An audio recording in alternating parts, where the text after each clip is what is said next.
Hello, and welcome to Healthier and Happier Humans with Ashley. I am Ashley McGee, and this is a new weekly health show I will be doing where I'm going to spend about 15 to 20 minutes talking about a topic in health. So, fitness, eating right, self care, mindset stuff. This is going to be your one stop shop to go.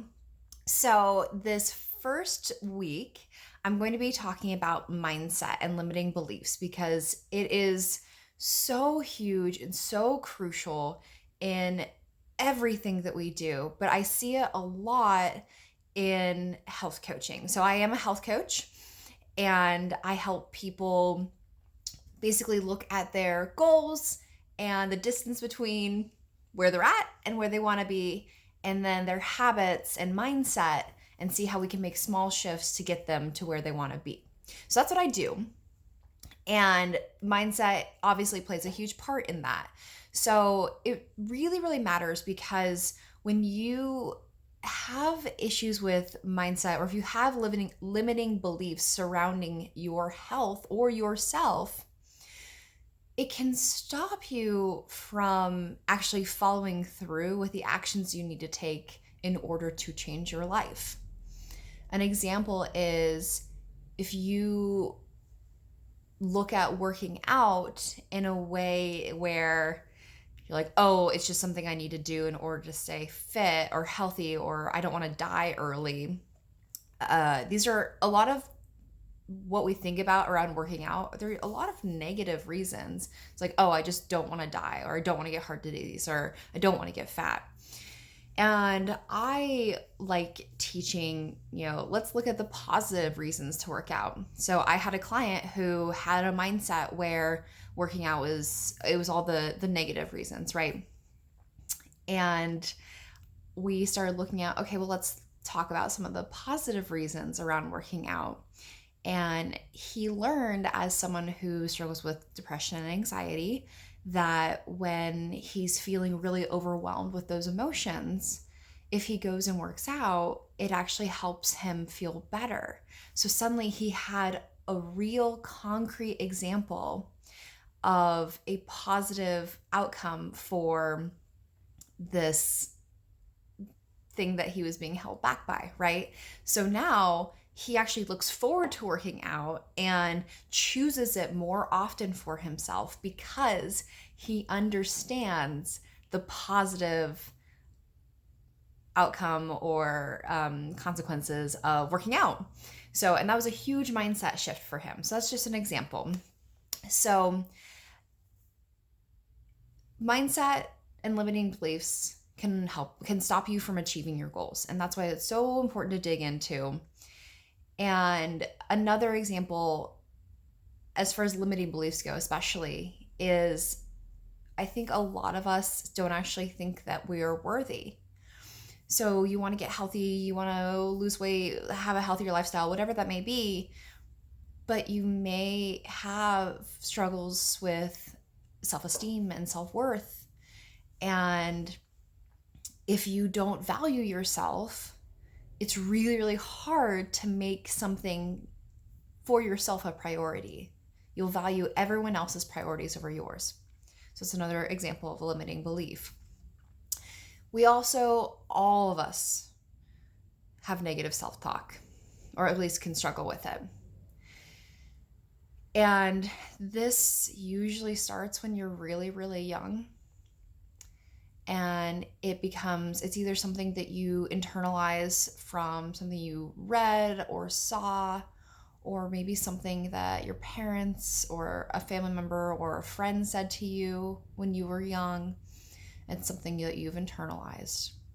So, I'm not good enough. I'm not pretty enough. No one will love me. These are all limiting beliefs that we start to tell ourselves over and over and over again. And the thing with your brain is your brain will believe what you tell it. So if you tell it over and over again that you're not worthy of love, that you're not good enough, you'll believe it. So it's truly a case of what you tell yourself is what you create and what becomes reality. And it can be a really, really difficult thing to overcome, but it is absolutely something that you can change. You can learn how to change your self-talk to a positive self-talk, to an uplifting and empowering self-talk. And that's also something I help people do. Okay, so today I really want to dive into how do you identify limiting beliefs or mindset shifts that you need to take and start making those shifts. So first things first is pick a topic to dive into. You know, you're not going to build Rome in a day or whatever the saying is, but, you know, start somewhere. So if you feel your biggest struggle is that you just cannot get yourself to work out consistently, go there. If you feel like no matter what you do, you just cannot eat right or eat, you know, the way that you want to be eating, start there. If you never take any time for yourself, start with self-care. And give yourself permission to be honest.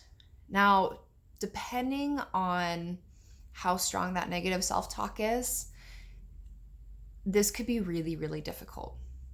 You have to make the commitment to yourself to be honest.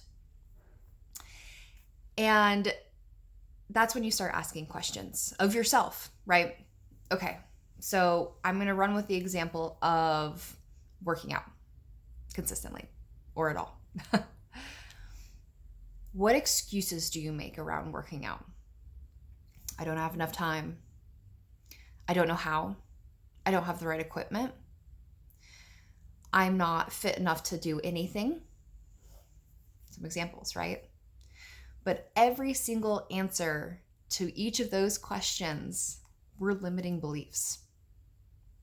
Scary or empowering, depending on how you look at it.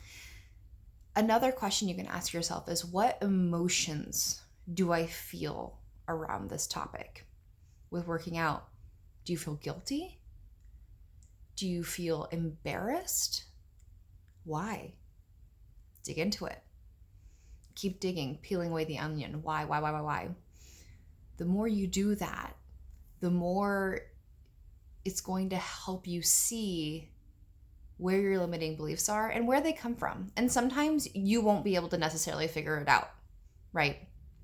Sometimes it's going to be something super deep-seated from your childhood, and you're like, I have no idea where this came from, but I obviously have this belief. That's okay. You don't have to figure out where it comes from, but the more you can dig into identifying it, the more power you're going to have to fix it, to change it. Another way you can help yourself identify your own limiting beliefs is look at yourself from a third party. So a lot of times it's way easier to identify what is holding people back when it's someone else.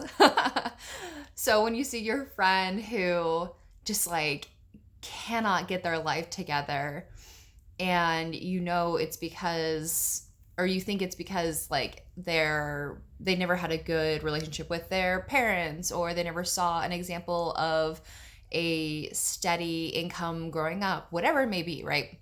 Like it's easier for us to see that looking at someone else's life. So take the time and try to do that with yourself. Take yourself out of your own body and go, okay, if this was my friend that wasn't working out consistently and struggling and like complaining about it, I mean like, oh, I don't understand why I can't get myself to the gym 3 days a week. Like it shouldn't be that hard. I can't understand why I'm not doing it. But I mean, I'm working tons of like crazy hours and I'm not getting enough sleep, and you know, the kids are struggling in school, right? And this is what you do, right? You start to hear all of these excuses and reasons. So do that with yourself and see what you come up with. And I do want to give you a little warning. This kind of work can be really, really difficult because you may hit a nerve that you didn't know was there.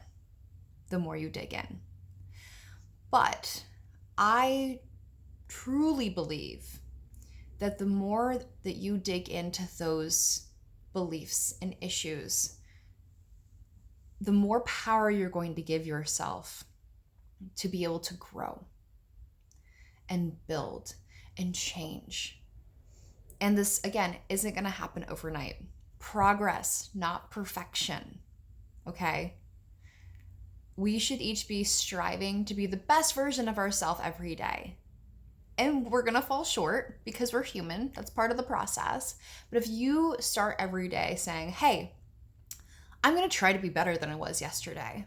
And that's not like going to calculate, I'm going to try to be better than I was yesterday. No, I'm going to try to treat people with more kindness. I'm going to try to actually stick to my workout plan. I'm going to get a pedicure because I need to practice more self-care. Whatever it is, right? Trying to be a better version of yourself every single day, I think, is a really admirable goal. And I think it's something that we should all be striving to do. And if you disagree with me, well, you can tell me about it. That's fine. But with that comes a lot of work in looking at your mindset and the stories that you're telling yourself, those limiting beliefs. But if you dig into those, I promise you, you are going to be able to do so much more than you ever thought you were capable of. So just to kind of recap, limiting beliefs and mindset are super important for any goal in your life because it can truly keep you from the actions that you need to take in order to achieve your goals and improve your life. And the way you dig into it is you decide on a topic or an area of your life that you want to explore and start asking yourself questions. But allow yourself to be honest with yourself. It's so, so important. And hey, the other thing too is if you have a trusted friend that you're willing to do this exercise with, maybe talk to them about it, right? It can be helpful to get someone else's perspective. And then lastly, I didn't even tell you what to do with those limiting beliefs once you've found them. So here we go. Once you've kind of dug into your limiting beliefs, start telling yourself the opposite story. Because again, your brain believes what you tell it. So if you say, well, I'm embarrassed to work out because I am overweight and I don't want people to see me. Instead, start telling yourself, I am empowered by working out because I am making a choice to change my life. And the more you tell yourself that, the more you're going to believe it.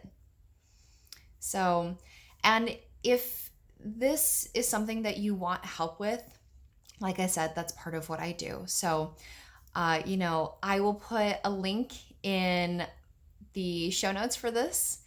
And if you are interested in learning a little bit more about improving your mindset, digging into your limiting beliefs, I would love to talk to you more.